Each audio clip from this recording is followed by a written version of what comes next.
Walaupun amal kita terbatas, amal kita sedikit, tapi hati tunduk, jiwa patuh, sami'na wa ata'na kepada Allah, boleh jadi Allah hadiahkan sesuatu di luar apa yang kita kerjakan. Boleh jadi tahajud kita cuma witir doang serakaat. Boleh jadi tilawah kita cuma selembar sehari, tapi hatinya tunduk, jiwanya patuh pada Allah, boleh jadi Allah berikan sesuatu yang luar biasa. Kalau Allah sudah turun tangan, kalau Allah sudah ikut campur, kalau Allah sudah mau nolong, gak ada tuh yang namanya sulit. Ketika Allah sudah mau nolong orang, asbab dunia tuh lewat, gak ada apa-apanya. Jadi yang terpenting dalam hidup kita apa, Bu? Ditolong Allah itu. Bismillahirrahmanirrahim. Assalamualaikum warahmatullahi wabarakatuh.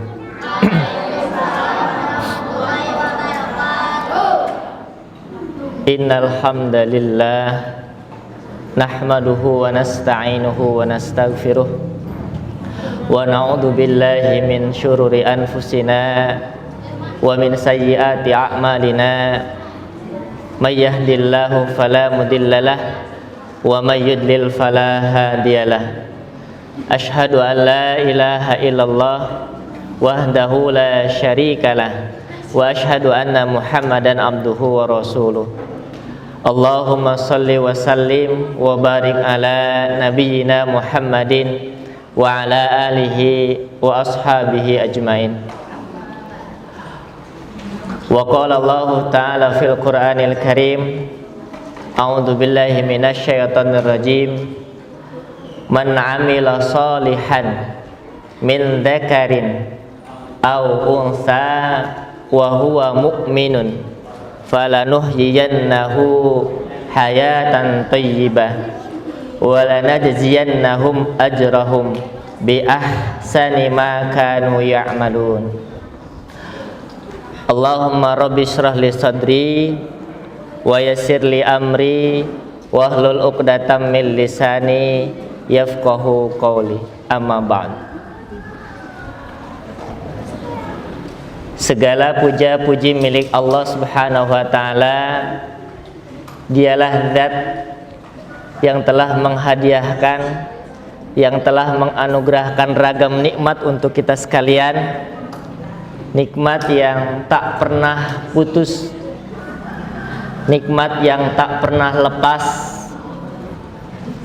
Setiap nikmat apapun yang hadir, sejatinya itu dari Allah Subhanahu wa ta'ala.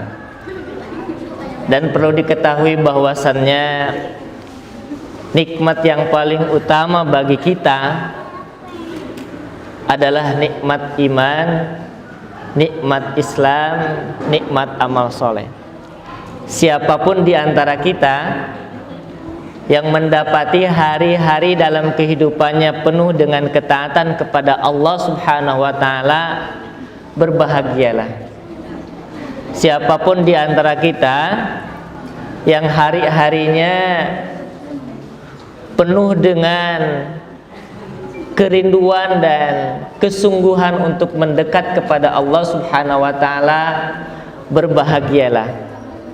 Siapapun di antara kita yang Allah buka pintu ketaatan, pintu ketundukan lahir dan batin, berbahagialah. Karena sejatinya Bapak Ibu sekalian, ketika Allah mencintai seseorang, ketika Allah menyayangi seseorang, pintu pertama yang Allah buka itu bukanlah Allah hamparkan dunia, bukan pula Allah hamparkan segala macam atribut kemewahan. Tapi sejatinya ketika Allah merindukan kebahagiaan, ketika Allah mencintai seseorang, hal pertama yang Allah akan buka itu adalah pintu ketaatan. Karena dari sini sebetulnya nanti Allah akan hadirkan yang namanya pintu ampunan untuk kita sekalian. Karena harus diketahui ya Bapak Ibu hadirin sekalian, tiada yang paling berharga bagi kita, tiada yang paling berarti dalam hidup kita kecuali kita mendapati ampunan dari Allah Subhanahu wa ta'ala. Nah, pada pagi hari ini Allah takdirkan kita bisa berkumpul. Semoga ini menjadi isyarat dari Allah Subhanahu wa ta'ala bahwasannya Allah merindukan kebaikan untuk kita. Isyaratnya adalah Allah ringankan langkah kaki kita hadir di majelis ilmu. Allah ringankan langkah kaki kita hadir di majelis dzikir. Dan mudah-mudahan pertemuan ini menjadi isyarat pertemuan kita kelak di surganya Allah Subhanahu wa ta'ala. Amin ya Allah ya Rabbal alamin. Bapak Ibu yang Allah muliakan, senang rasanya bisa bersilaturahmi dengan Bapak, dengan adik-adik, dengan Ibu ya di tempat ini di Kecamatan naon Bu namanya teh Bu? Kecamatan Cilili ya. Teras Desa Rancapanggungnya laras. Nah simkuring nepangkeun wios ku bahasa Sunda punya.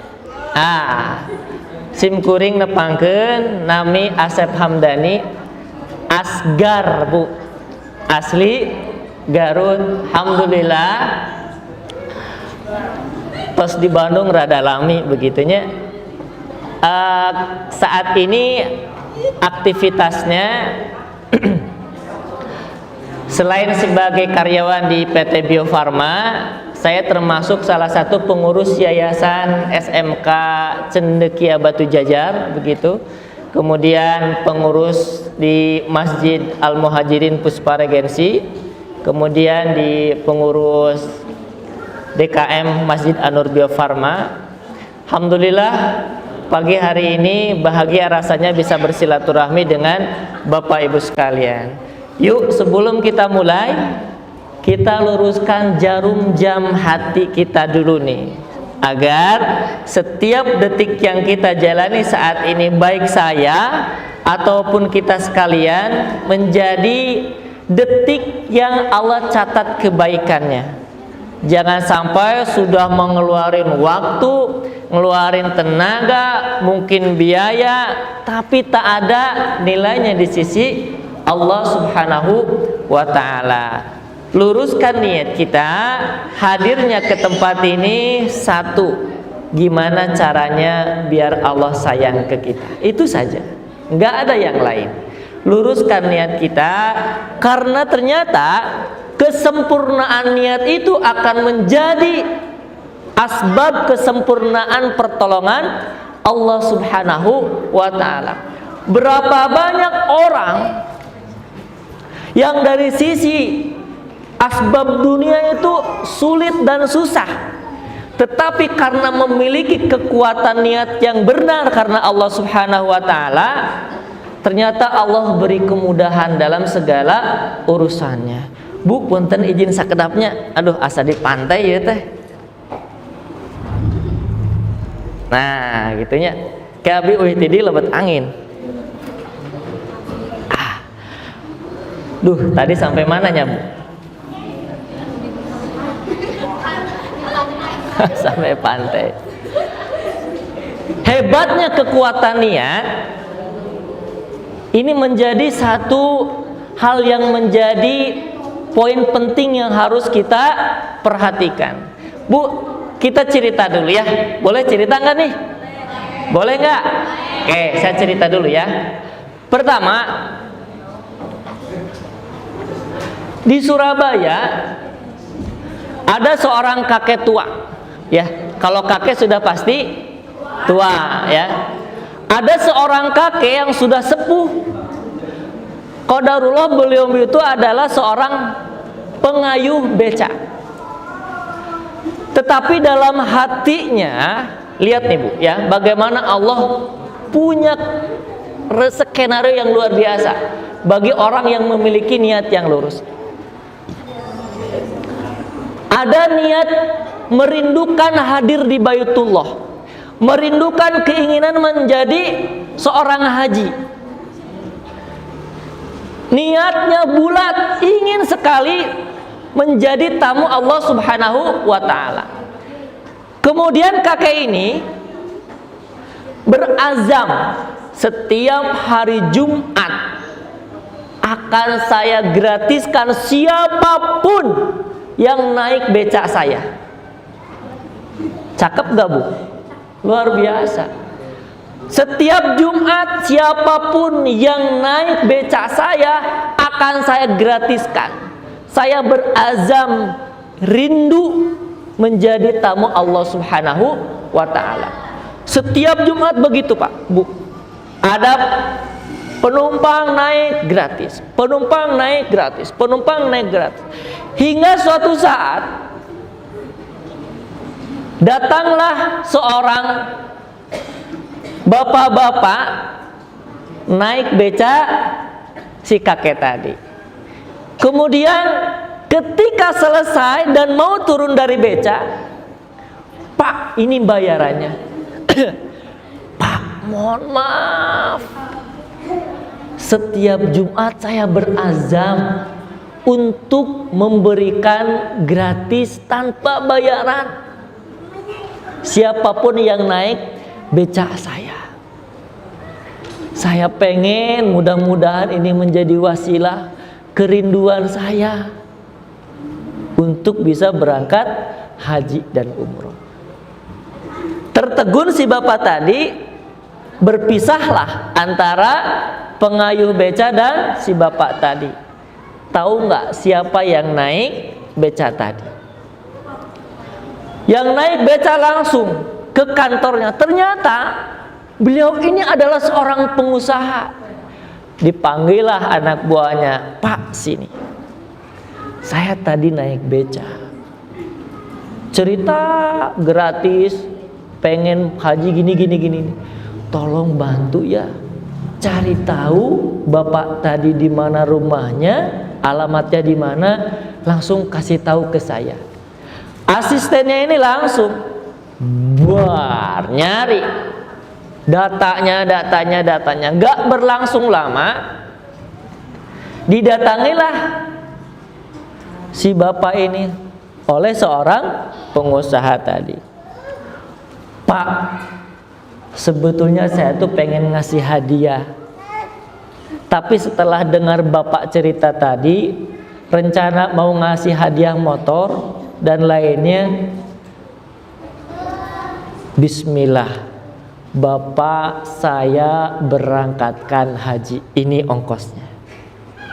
Masya Allah. Tuh Bu, kalau Allah sudah turun tangan, kalau Allah sudah ikut campur, kalau Allah sudah mau nolong, gak ada tuh yang namanya sulit, gak ada yang namanya susah. Langit dan bumi milik Allah. Tahu gak orang Surabaya berapa orang? Ada yang tahu? Gak ada, termasuk saya juga gak tahu. Tapi lihat, ribuan, puluhan, jutaan orang di Surabaya. Sulitkah Allah mempertemukan seorang kakek yang memiliki niat haji dengan seorang pengusaha tadi? Bagi Allah tidak. Kalau secara logika kita sulit, kenapa? Coba anak ibu hilang di toko, di supermarket hilang, coba gimana? Kumaha ya budak leungit diwawarkeun. Kehilangan seorang anak, baju putih, celana putih, gigi putih, rambut putih, diumumkan. Sulit untuk mencari satu orang di tengah kerumunan yang banyak. Tetapi pelajarannya apa? Ketika Allah sudah mau nolong orang, asbab dunia itu lewat, gak ada apa-apanya. Jadi yang terpenting dalam hidup kita apa Bu? ditolong Allah itu. Sulit itu menurut kita, betul nggak Pak Bu? Tapi kalau Allah sudah mau nolong, nggak ada yang namanya sulit, nggak ada yang namanya susah. Dan ini saya teringat Bapak Ibu sekalian, ada seorang sahabat Rasulullah Shallallahu Alaihi Wasallam. Ketika itu beliau ikut berperang, tang gitu ya. Takdir Allah menang, dapat ghanimah, dapat harta rampasan perang. Biasa ketika dapat harta rampasan perang, mereka dibagikan ke sahabat-sahabatnya. Pas kebagian orang ini, diantarlah. Assalamualaikum, ngetok pintu. Waalaikumsalam. Ini ada bagianmu dari hasil rampasan perang. Oh, maaf saudaraku, aku perang bukan untuk ini. Aku perang karena ingin mati syahid, dan aku ingin anak panah tertancap di leherku. Itu ucapan sahabat tadi. Lihat nih Bu, betapa hebatnya kekuatan niat. Selang berapa lama peranglah kembali terjadi. Kemudian terang. Ketika selesai perang, para sahabat kan lihat nih, mana yang syahid, mana yang terluka. Kemudian didapatilah orang tadi, di leher dia ada anak panah, sebagaimana telunjuknya yang dulu pernah dia tunjukkan berada di situ. Kemudian Rasulullah ke situ, masya Allah, benarlah niatnya. Yuk, jangan main-main dengan niat Pak Bu.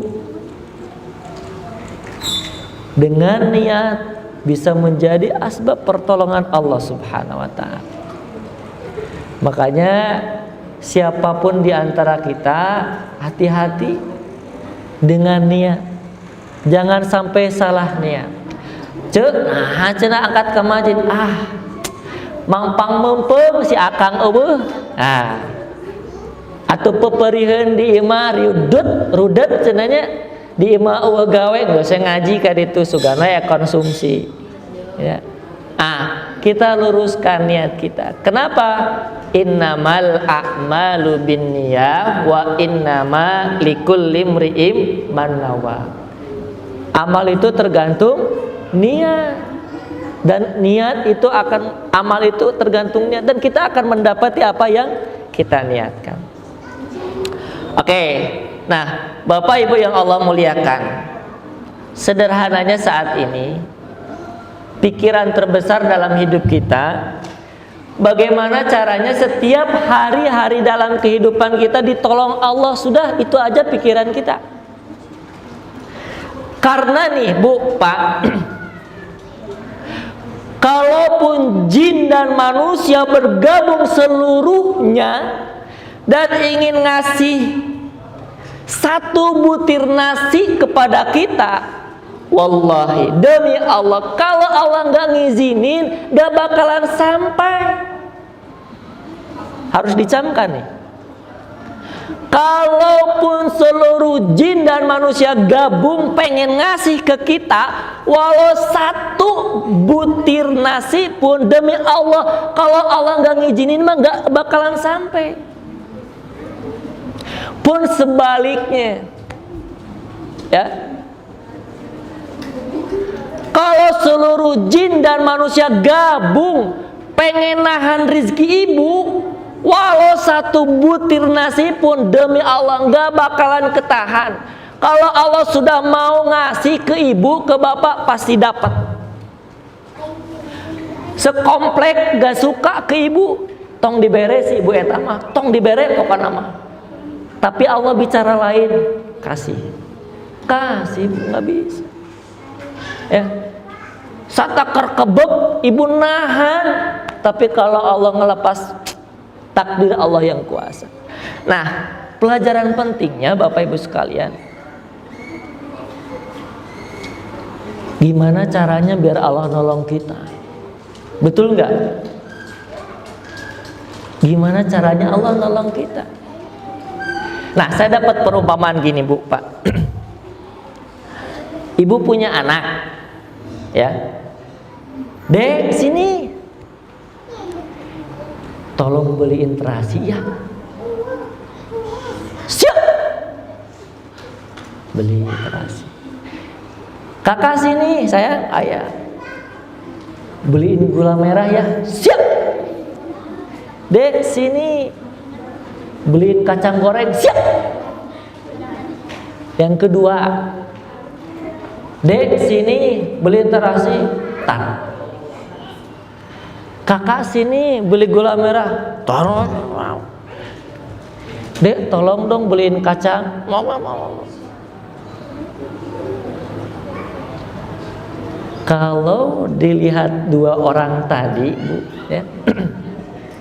Kemudian kita lihat nih. Tahu nggak harga terasi berapa? Punten di dieu terasi sabarahaan, Bu? Saparapat 5.000 nya. Ah, Dek, saparapat cenah 5.000 pasnya. Kemudian karena si anak tadi dikasih siap. Kan sebagai orang tua ya, saya punya anak. Ketika anak disuruh nggak main, nggak pakai lama gitu ya, kalau dia punya keinginan atau sesuatu tuh rasanya tuh ringan kita mau ngasih. Bahkan punten harga tarasi 5.000, tapi ketika dia siap sigap, tak jarang hadiahnya lebih dari 5.000. Boleh jadi hadiahnya sepeda. Tahu hadiah sepeda berapa sekarang? Contoh, hadiah sepedanya 1 juta. Terasi 5.000 jauh nggak Bu? Pisan. Pelajarannya apa sih Bu? Kalau kita ingin ditolong Allah, yuk kayak anak tadi. Ketika Allah minta perintah, sudah, jangan banyak nanya, jangan banyak mikir, sami'na wa ata'na. Demi Allah, kalau udah seperti itu akan hadir yang namanya kasih sayang Allah Subhanahu wa ta'ala. Tahu nggak? Si bapak tadi ngasih anak itu sepeda kan tidak equal, tidak seimbang. Makanya harga tarasi 5.000, hadiahnya sepeda 1 juta. Artinya apa? Walaupun amal kita terbatas, amal kita sedikit, tapi hati tunduk, jiwa patuh, sami'na wa ata'na kepada Allah, boleh jadi Allah hadiahkan sesuatu di luar apa yang kita kerjakan. Boleh jadi tahajud kita cuma witir doang 1 rakaat. Boleh jadi tilawah kita cuma selembar sehari, tapi hatinya tunduk, jiwanya patuh pada Allah, boleh jadi Allah berikan sesuatu yang luar biasa. Jadi Bu, beramal itu gimana biar Allah senang? Gimana biar Allah sayang? Bu, pengen ditolong Allah nggak Bu? Pengen nggak? Saya mah pengen banget Bu ditolong Allah. Ternyata aduh luar biasa. Kenapa? Karena siapa lagi Bu yang mau nolong kalau bukan Allah? Demi Allah, secinta-cintanya suami ke ibu, kalau Allah nggak ngizinin, demi Allah nggak bisa nolong. Bagi kita saat ini, yang paling penting hari-hari kita itu cuma satu. Bagaimana hubungan kita dengan Allah tetap terjaga. Bagaimana kualitas kedekatan dengan Allah tetap terpelihara. Itu sebetulnya. Kita jarang, Bu. Waduh, sia kumahanya ya, hutang can kabayar, kontrakan can kabayar, sakola budak can kabayar, iya itu rudet. Tapi coba, Bu, ketika kualitas hubungan kita dengan Allah terjaga, kualitas kedekatan Allah terpelihara, insya Allah ternyata Allah mudahkan. Nah, saat ini ya, Allah Subhanahu wa taala memberikan panduan di surat yang saya baca tadi. Surat apa, Bu, tadi, Bu? Surat An-Nahl ayat 98. Nih dalilnya, man amila solihan min dzakarin ya au unsa wa huwa mu'min. Barang siapa yang beramal solih ya, rek lalaki rek awewe, baik laki-laki baik perempuan, wa huwa mu'minun, dan dia punya iman, falanuhyiyannahu hayatan thayyibah, maka pasti akan kami karuniakan kepadanya, orang yang beramal soleh karena iman, hayatan thayyibah, kehidupan yang baik. Ibu pengen kehidupan yang baik? Pengen keluarga yang baik? Ternyata Allah kasih bocoran di dalam surat An-Nahl ini. Apa syaratnya? Yuk tingkatkan amal soleh kita. Dasarnya apa? Dasarnya iman kepada Allah Subhanahu wa ta'ala. Bu, punten ya, kadang-kadang kita tuh, Bu, ibak sabara kali sadinten, Bu? 5 kali, aya 2 kali. Makan berapa kali sehari, Bu? 3, 2 sekali. Tapi kadang kita lupa. Lupa apa? Lupa menjadikan kebiasaan itu menjadi amal sholih. Padahal ketika aktivitas apapun diniatkan dengan bismillah, dengan amal soleh, dia akan berubah menjadi amalan solihan. Dan itu potensi apa, Bu? Potensi akan menghadirkan amal soleh, amal kebaikan, kehidupan yang baik. Bu, tahu nggak? Kita lebih sering khawatir, takut ketika kehilangan uang. Betul nggak, Pak, Bu? Ibu kehilangan uang 100.000 haneu teh, Bu? Haneu. Tapi pernahkah di antara kita ketika kehilangan waktu, padahal uang masih bisa dicari,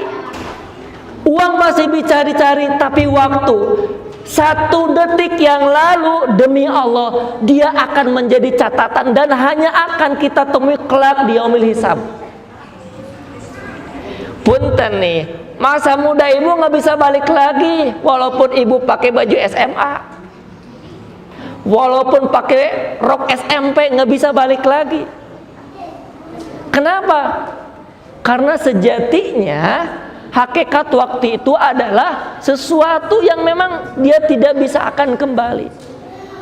Nih, detik ini dia nggak akan pernah kembali, tetapi dia akan menjadi catatan. Diisi oleh apa detik itu? Nah, Bapak Ibu hadirin yang Allah muliakan, siapapun yang merindukan kasih sayang Allah hadir dalam keluarganya, nggak ada lagi cara kecuali tingkatkan kualitas iman kepada Allah Subhanahu wa ta'ala, tingkatkan level ketakwaan kepada Allah Subhanahu wa ta'ala. Itu saja.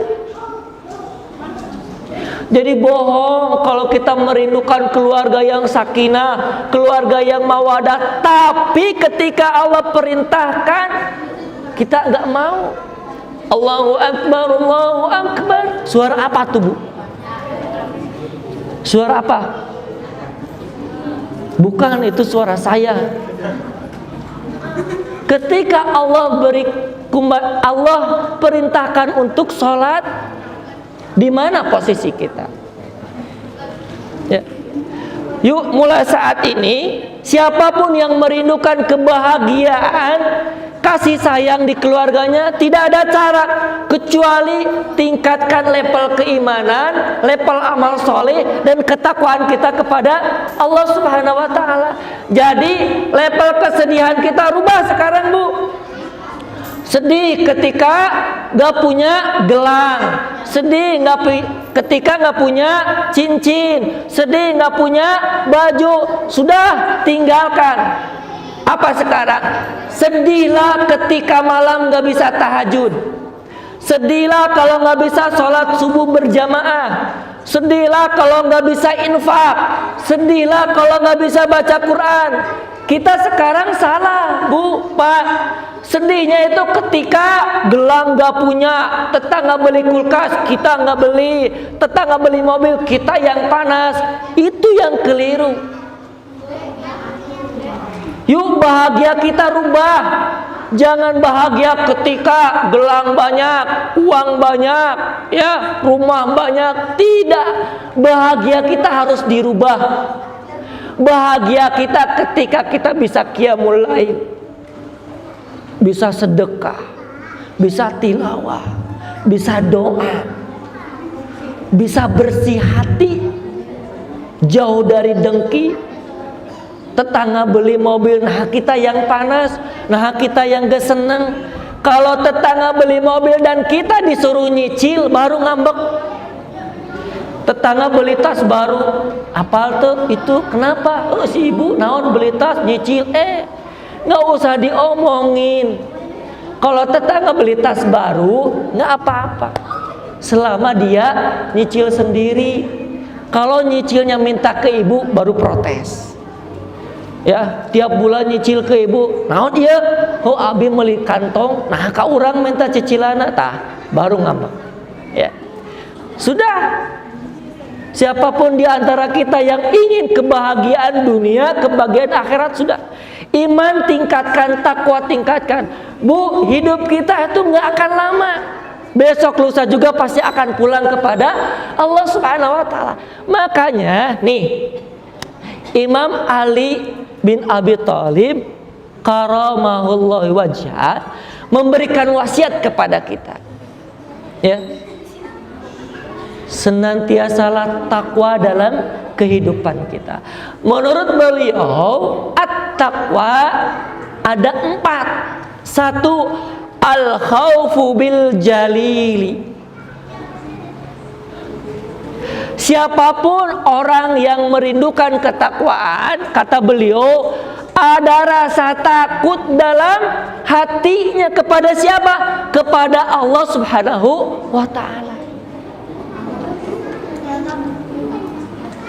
Sekarang pertanyaannya, adakah rasa takut dalam jiwa kita kepada Allah Subhanahu wa Ta'ala? Kalau ada, berbahagia. Itu menjadi ciri pertama menurut ahli seorang yang bertakwa. Saya teringat, Bu, ketika Umar bin Khattab sidak, ya jalan-jalan begitu ya, kemudian masuk ke padang pasir. Beliau menemukan seorang anak tengah menggembalakan kambing. Tanya, "Dek, sini, ada apa? Boleh nggak nih kambingnya saya beli? Kan nggak tahu majikanmu jauh di sana. Bilangin aja kambingnya diterkam serigala, kambingnya dimakan serigala." Coba lihat nih. Seorang anak kecil di padang pasir yang luas, tapi lihat, wahai saudaraku, fa'ainallah. Nih jawabannya. Fa'ainallah, di mana Allah?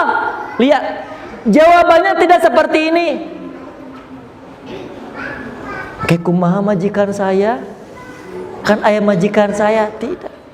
Seorang anak gembala yang jauh dari kota, tidak ada orang, tetapi rasa takutnya menghujam dalam jiwanya. Ketika itu Umar bin Khattab menangis, bersyukur kepada Allah Subhanahu wa taala. Kenapa?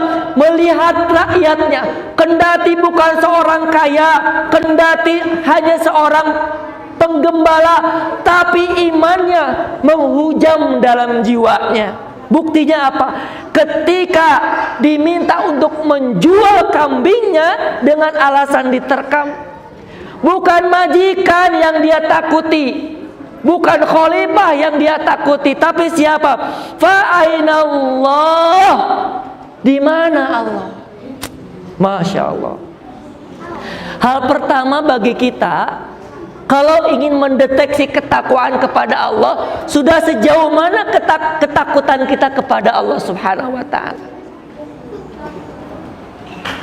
Ya. Kita jualan, nimbang, lebihin, ngurangin, hati-hati. Ya, berhutang kepada rentenir, hati-hati. Pinjem bank dengan ribawi, hati-hati. Cek naon sini. Apal tuh si akang eta kunaon tos 2 cenah ayeuna mah. Bagi kita nggak mungkin ngomong seperti itu. Kenapa? Dia merasa Allah melihatnya, nggak mungkin ngegosip, nggak mungkin ngomongin orang, nggak mungkin fitnah orang, nggak mungkin dosa, nggak mungkin bohong, nggak mungkin bully orang. Tetangga beli kulkas, kenapa kita yang marah-marah? Tetangga bangun rumah, kenapa kita yang marah-marah? Tetangga beli gelang, kenapa kita yang panas?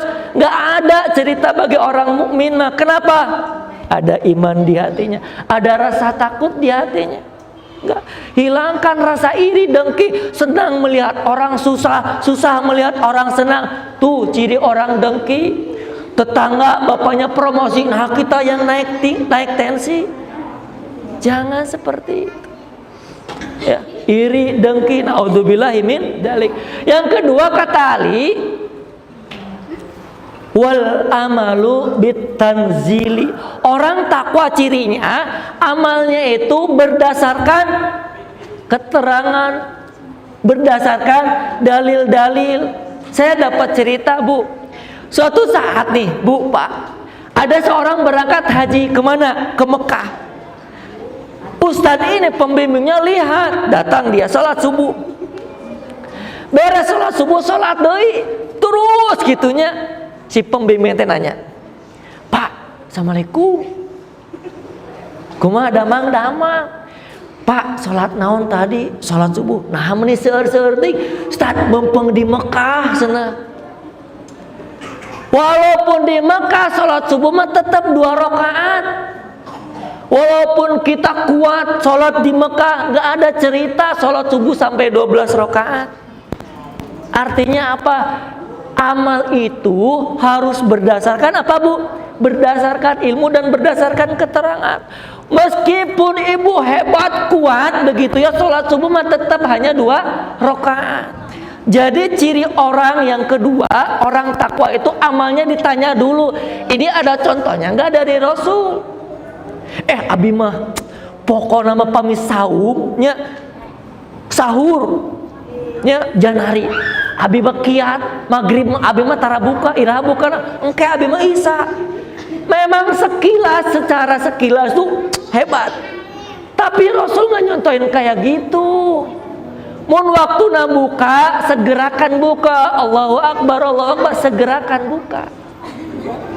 Nah, bedakan nih orang beramal tanpa ilmu, hati-hati. Jadi ciri kedua itu, Bu, ya, hati-hati. Apalagi coba namun artosnya sabaraha 100.000, tapi engke diangsula diuikeunana 120.000. Boleh nggak, Bu? Ilmu yang main. Jangan akan baewe, hati-hati. Beramal itu bukan karena akal tapi karena ilmu. Kalau kita pinjam 100.000 dan harus dikembalikan 120.000, tuh yang 20.000 itu adalah riba neraka tuh tempatnya. Yuk mati ayeuna mah tong loba ngutang. Cung, yang nggak punya utang saya kasih uang. Yang nggak punya utang saya kasih uang. Serius. Serius ya mas. Sok aya teu bapak ibu yang tidak punya utang siapa? Ada? Hah? Serius ini mah? Gaduh berartinya. Bu, iya mah abi mah rek jujur we ka ibu. Udah kelihatan atuh Bu ti dia Bu wajah-wajah gaduh sametan. Saya tahadus bini mahnya ka ibu-ibu. Alhamdulillah saya nggak punya utang. Alhamdulillah. Ya. Sanes bade sombong-sombongan sanes. Berhutang boleh, tapi lihat urgensinya, penting tidaknya. Jangan sampai berhutang hanya untuk masalah-masalah yang konsumtif. Bu abot gaduh sama tante ka dieu era can mayar. Rek datang waktuna gebeg-gebeg artos can aya. Aduh berat Bu. Ya. Jong-jong Bu gaduh sama tan mah. Hirup teh asa ya. Mudah-mudahan seumur-umurnya atau gaduh sama tan. Abdi doakeun Bu ya. Alhamdulillah. Ya. Nah, itu yang kedua. Yang ketiga, satu, al-khaufu bil jalili. Kedua, wal amalu bitanzili. Kemudian yang ketiga, kata Ali bin Abi Thalib, ya, al-qanaatu bil qalili. Apa itu? Qanaah dengan yang sedikit, Bu. Nih rahasianya, karakter manusia Bu ya, sampai kapanpun dia tidak akan pernah puas. Kata Rasulullah, kalaupun 2 gunung emas Uhud itu dikasih ke seseorang, dia pasti akan minta lagi dengan hal yang sama. Selama apa? Tanah merah gak masuk ke mulutnya. Artinya apa? Selama hidup, nafsu syahwat keinginan itu akan terus bertambah. Percaya nggak? Ibu sekarang nih, dulu kontraktor, imana ngontrak, contoh ya. Kemudian Allah takdirkan punya rumah, walaupun nyicil gitunya. Tapi demi Allah, keinginan kita, keinginan Bapak Ibu nggak akan pernah berhenti. Kemarin beri motor, pengen terus, membeli HP terus. Kalau kita mengikuti nafsu syahwat kita demi Allah, sampai kapanpun nggak akan pernah berhenti.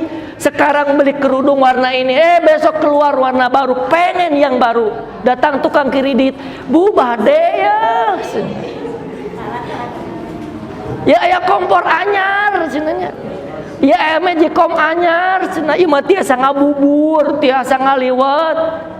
Jeung tiasa nyarila teu kedah dikucak-kocek kan ibu kabita. Padahal kamari karek meser Magicom.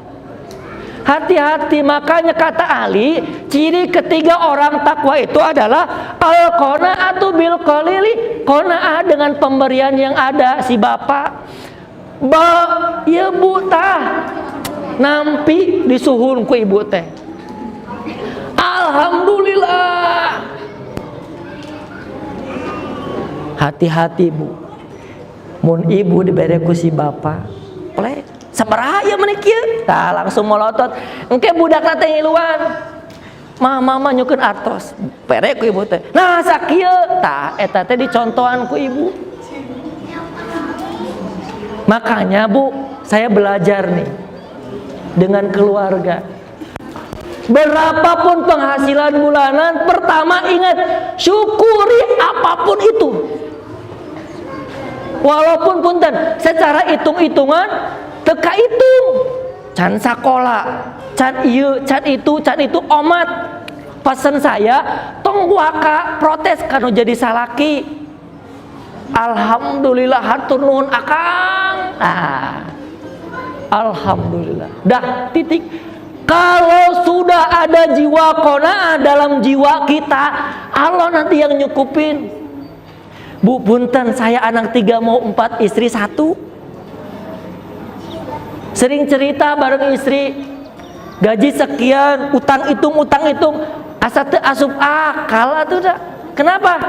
Kalau hanya ngandelin utang hitung gaji mah sakola budak sekian, bensin sekian, itu sekian, asa teu cukup.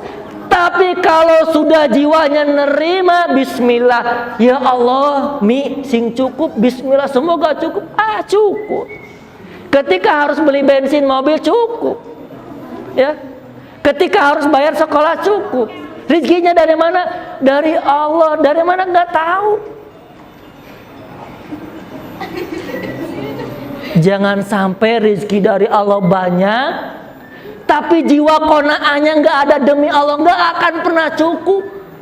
Ibu ya, ku saya kasih 1 miliar, tapi kalau jiwa qanaahnya nggak ada, kurang 1 miliar tuh Bu.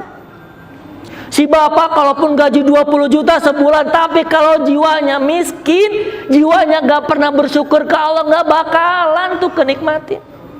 Tapi kalau si bapak gajinya juga sekian, terbatas, tapi jiwa kita qanaah, rasa syukurnya kuat, ada jalan lain yang Allah punya. Makanya sekarang sudahlah, jangan banyak keinginan. Keinginan utama tuh gimana deket dengan Allah aja. Saya mau tahadus bini mah Bu, boleh nggak nih cerita nih Bu, yang sudah tahu ya, nggak usah ini mengingatkan saja. Saya dulu rindu banget pengen umroh, uang nggak punya, duit nggak ada, tapi pengen banget ngebet pengen umroh. Ya Allah, pengen umroh di Ramadan 2000 berapa ya, 2016 kalau nggak salah. Udahlah, bismillah, daftar saayana berapa, ada 2 juta. Sisanya dari mana? Teuing. Berapa dulu? 23 sekian. Bismillah sudah. Mi boleh ya, bismillah aja. Kumaha carana? Di mana? Teu apal di mana? Sudah doa. Suatu saat pas mau pemberangkatan sebelum Ramadan, saya berangkatnya Ramadan, itikaf 10 hari di sana, kemudian lebaran di Mekah.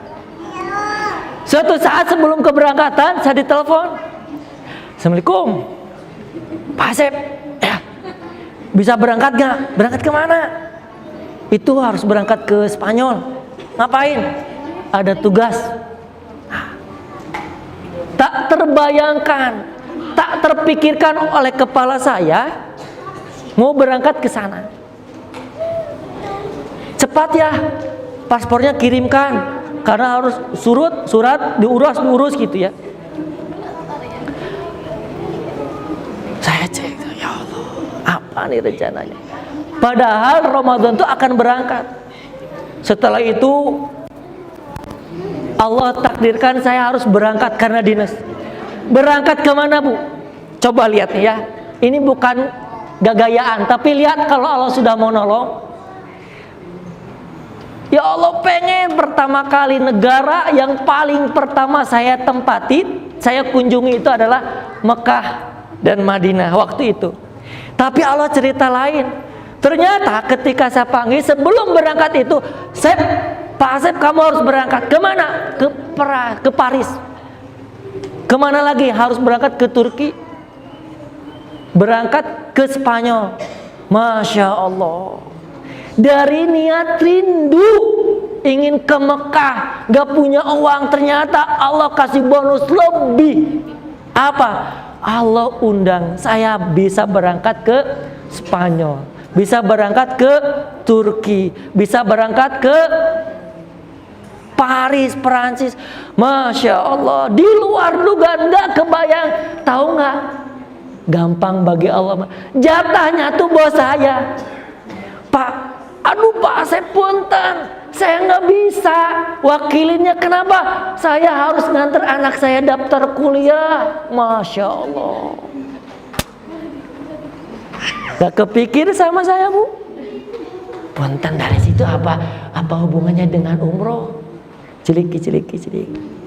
Berapa lagi umroh? Sekitar 20 sekian.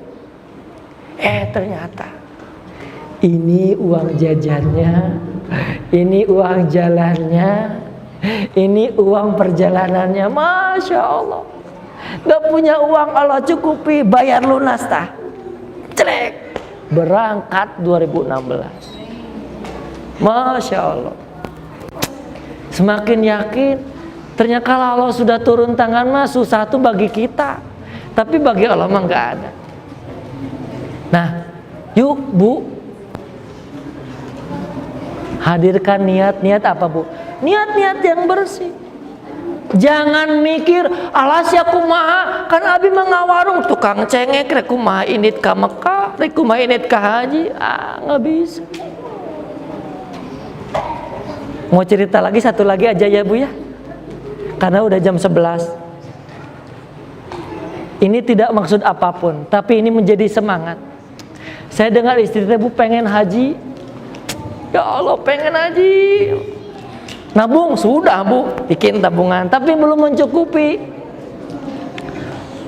Ya Allah, pengen tahun ini gini. Pokoknya akhir tahun sekian harus daftar haji. Saya dipanggil lagi, Pak Asep, ya Pak, sini. Pak Asep bisa ke Jepang nggak? Ke Jepang, ngapain? Temenin tuh. Mau ngawal mesin, kapan Pak? Sekian. Berapa lama? Seminggu. Siap. Oke. Berangkat Pak. Ya. Mi, ada ke Jepang, ya nggak apa-apa. Mudah-mudahan lancar selamat ke Jepang. Masya Allah di Jepang, ya banyak hikmah sekali. Nanti ceritalah kalau saya kesini lagi ya, cerita di Jepangnya. Dari situ Allah, aduh luar biasa. Pak Asep, ini loh buat uang jajannya begitu. Dan bukan rupiah lagi Bu, dolar. Punten, jangan silau dengan uangnya. Saya tidak ngajarin itu, tapi lihat bagaimana Allah kalau sudah mau nolong ya. Aduh, ini kanal kieu ini. Sempitkeun we. Jadi otak-atik eta mah. Kenapa? Karena di situ dapat, dari kantor dapat juga. Kan dua nih amplopna. Asupkeun we, amankeun. Pulang ke sini dibuka, oh Masya Allah, duaan dia teh berangkat haji, mi bereskeun. Yuk pekan depan kita ke Kemenang, naik motor, jeng sama istri, sudah. Ngeng ngasih kali itu, kabang, badai dilunasan, ceret, udah. Hayu, ganjangan bisi beak tahun sama istri saya ke sana. Daftar, ceklek foto, ya porsina, penak jeng punten ini. Akang pada angkat haji, ampun Bu, Pak, udah angkat. Masya Allah. Kalau Allah sudah mau nolong ya itu, makanya udah jangan banyak mikir. Kalaupun akal kita nggak nyampe, tenaga kita nggak nyampe, sudah deketin Allah sedekat-dekatnya. Yang terakhir, ya. Wal istidadu liyaumir rahili. Ciri orang takwa keempat adalah dia istidad. Apa? Persiapan mati. Ibu mati enggak? Bapak mati enggak? Kita semua camat Bu, calon mati. Boleh jadi ibu duluan, saya belakangan. Atau saya belakangan, ibu duluan. Nggak jadi masalah ya. Tapi itu satu hal yang pasti. Dan ingat ya Bu ya, kematian itu bukan akhir dari segala perkara, tapi ia awal segala perkara. Ada kehidupan yang jauh lebih besar dari kehidupan dunia. Kita pengen Bu hidup nikmat, tapi sedikit orang yang merindukan kenikmatan ketika kematian. Jadi apa sekarang, Bu? Orang yang takwa akan hati-hati dalam setiap langkah hidupnya. Cek naon ka dieu? Wah, si eta mah nya eta teh gibah. Sudah jempe. Rek ngawadul ketahan. Mau iri, kenapa? Karena dia sadar amal kebaikan akan kembali kepada pemiliknya, amal keburukan akan kembali kepada pemiliknya. Jadi, Bu, gini resepnya. Kalau kita dihina, jangan dibalas. Hei monyet, hei sia gorila. Jangan. Kenapa? Sarwana kernaon atuh urang ngaji. Kalau tidak bisa membalas keburukan dengan kebaikan, ngapain sekolah tinggi-tinggi? Kalau bisa ngabalas keburukan dengan keburukan, jangan. Kenapa? Ingat, keburukan itu balik lagi ke kita. Kalau ibu sering nyakiti orang demi Allah, perbuatan itu balik lagi ke ibu. Kalau kita sok nyeri batur, itu demi Allah akan balik lagi ke kita. Dan camkan ya Bu ya, buah yang paling pahit dalam hidup ini bukanlah buah batrawali. Batrawali mah masih kena bisa dikemot.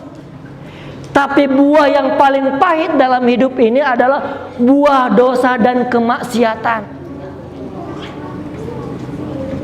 Kalau sudah dosa dan kemaksiatan dan kita nggak ditobatin, takut. Sahabat-sahabat dulu melihat dosa itu laksana gunung yang ada di kepalanya, takut ninggang karena kepalanya. Harusnya kita seperti itu. Kenapa? Karena kita meyakini ada hari hisab, ada penghisaban. Bu, jangan sampai kita menjadi orang yang muflis. Ibu tahajud rajin, saum rajin, tilawah ngaji rajin, tapi hiji sok nyari batur. Batur make lipen berem di komen. Pakai kudung hejo di komen. Rek ngaji disebut bau surga. Aduh, ibu teh. Memang ibu soleh dengan amalnya, tapi hati-hati. Suatu saat ketika hari hisab, ibu cuma mangmawakeun hungkul, tahu? Mangmawakeun amal, dan ketika hisab datang yang orang hina. Cuk, abi terido sia, make siahnya. Terido dulu ngahina. Ece, ayeuna menta dicokot pahala ibu hiji. Datang tetangga kedua, cuk abi mah teu ngeunah ku ece. Disebut naon kitunya, yeuh pahalana. Nepi ka ibu beak nol, nu sesa naon. Sekarang datang kene seueur kene. Tos we cenah tah dosa abdi ka ibukeun. Dosa abdi ka ibukeun beak. Keur di dunia ngaji, sholat haji, tapi ketika datang ke akhirat potol habis. Naudzubillahi min dzalik. Kenapa? Karena boleh jadi ada dosa-dosa kita kepada sesama manusia. Makanya kalau pengen ditolong Allah, yuk udah. Ini tuh pengen nggak ditolong Allah tuh? Bu pengen nggak? Iya. Bu saya tuh pengennya gini Bu ya. Nanti suatu saat saya datang lagi ke sini, ibu-ibu tuh cerita. Aduh, ini masanya sombong, tapi betul saya tuh merasakan, saya tuh pengen gitu. Ketika itu terjadi, itu akan menambah keyakinan kita. Nah, terakhir nih, karena tadi sudah 4, Pak Arif minta 3 menit lagi ya. Nih adik-adik, siapapun yang ada di sini, kendati kondisi kita punten terbatas ataupun apapun, jangan pernah lelah, jangan pernah putus asa. Kenapa? Ada Allah bareng kita. Aduh sekolah abdi mah kieu, enggak usah. Selama Allah bersama kita, Allah akan nolong, Allah akan bantu. Makanya sekarang rubah level kebahagiaan kita, ganti. Yang tadinya bahagia ketika punya gelang, jadi mau ngaji teh, Bu ceu tah tingali. Nya nemongkeun gelang, jeung nemongkeun gengge, tah abi mah pamer. Udah enggak level. Sekarang apa bahagianya kita? ketika malam bisa tahajud, ketika bisa ngaji, bisa sedekah, bisa bahagia kalau orang bahagia, bisa hati bersih, itu bahagia. Sedihnya ganti ketika si bapak gajinya saotik jamadut, manyun, ganti sekarang. Sedihnya kapan? Ketika tahajud kelewat, sholat ketinggalan, ya, sedekah 1000 perak setahun. Itulah kesedihan kita. Terakhir Umar bin Khattab, suatu saat terlambat kemana? Sholat asar. Padahal beliau tuh sudah sidak ke kebun kurma. Apa yang terjadi? Ketika didapati sholat jamaah sudah selesai, sedihnya luar biasa. Sampai apa yang dilakukan? Kebun yang begitu luas beliau sedekahkan. Kenapa? Betapa pentingnya iman dalam dirinya. Sudahkah kita melihat iman itu lebih penting dari harta kita, dari mobil kita, dari rumah kita, dari cincin, gelang, anting-anting kita? Iman itu jauh lebih berharga dari sawah dan ladang kita. Sebagaimana Umar tadi, walaupun sawahnya, walaupun kebunnya luas, tapi karena merusak iman, beliau sedekahkan sebagai bukti. Ya Allah, iman lebih utama, kedekatan denganmu lebih hebat dibanding harta dunia ini. Alhamdulillah. Pas 1 menit terakhir.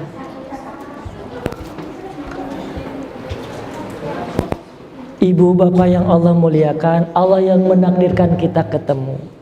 Ibu mendengar saya menyampaikan, tidak ada yang mulia kecuali siapapun yang dekat dengan Allah Subhanahu wa taala. Yang benarnya dari Allah Subhanahu wa taala, yang salahnya dari lisan saya pribadi.